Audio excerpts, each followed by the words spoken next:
All right, get ready. It could be a big day for oil. OPEC and OPEC Plus members meeting today virtually after some stories earlier this week suggesting the group could suspend Russia from their output quota plan or even risk breaking up OPEC, maybe end up pumping more oil. It seems more likely that OPEC is going to hold fast and continue with their current plan of adding 432,000 barrels per day to the market. But it is OPEC, and you never know. All right, but you never know. But someone who does know is Helima Croft, RBC Capital Markets Managing Director, Global Head of Commodity Strategy, CNBC contributor, and somebody who put out 3 separate notes yesterday on OPEC, because I would imagine, Helima, you're dialed in. The situation is changing. For whatever it's worth, was texting some people we may have in common.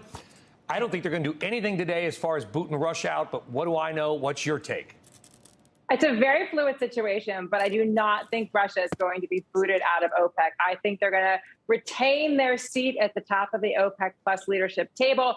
But the key question is, are we going to see more output than the 432,000, which was originally planned? And I do think the direction of travel is towards more production coming. I think it's coming on the heels of a really intense diplomatic effort on the part of the United States to try to get Saudi Arabia to put more barrels on the market. But it's also about this broader reset in the U.S.-Saudi relationship that will cover strategic issues, beyond energy issues. So I do think there is a direction of travel towards more barrels. But the question is, how much is left in the tank in terms of what does OPEC have to deal with this situation?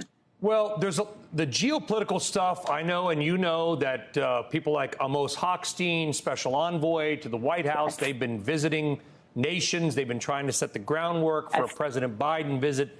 Before we get to that, let's do a little math. What time is it? 6:54. I know it's early, because here's where the market, I think, may have gotten the initial story wrong. But again, correct me, please, Helima.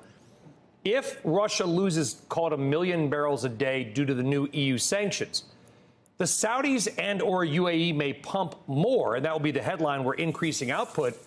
But if they don't raise output by 1 million, we're still at a net lower number than pre-sanction. So when you say pump more, would that mean more than before or just making up the gap?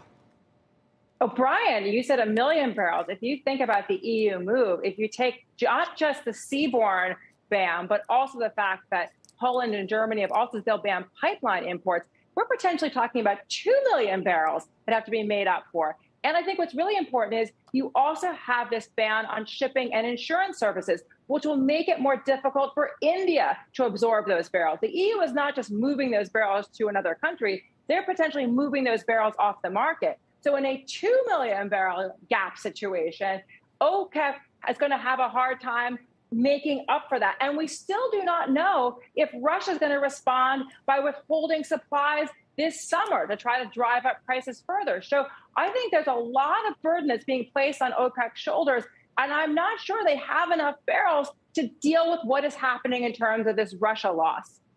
But could it be a political win for the kingdom to say today, we are either going to raise output by X or we will be on the possibility we will raise output even under our current agreement? We may sort of not break it is the right word, but may come to the rescue of the global oil markets. It's an olive branch in some ways to the Biden administration. It makes up the gap because I truly don't believe, Helima, and again, what do you think, that the Saudis want $175 barrel oil? No, I do not think they want $175 barrel oil. I do think making modifications to the easing schedule certainly keeps Saudi Arabia in the role of the central banker of oil. I also think the fact that President Biden looks like he's going to be visiting Saudi Arabia, having that meeting with Crown Prince Mohammed bin Salman in Riyadh, I think that is a big political win for the kingdom. But I also think it is a political win for the U.S. negotiating team that has been made multiple trips to Saudi Arabia to try to get this reset done.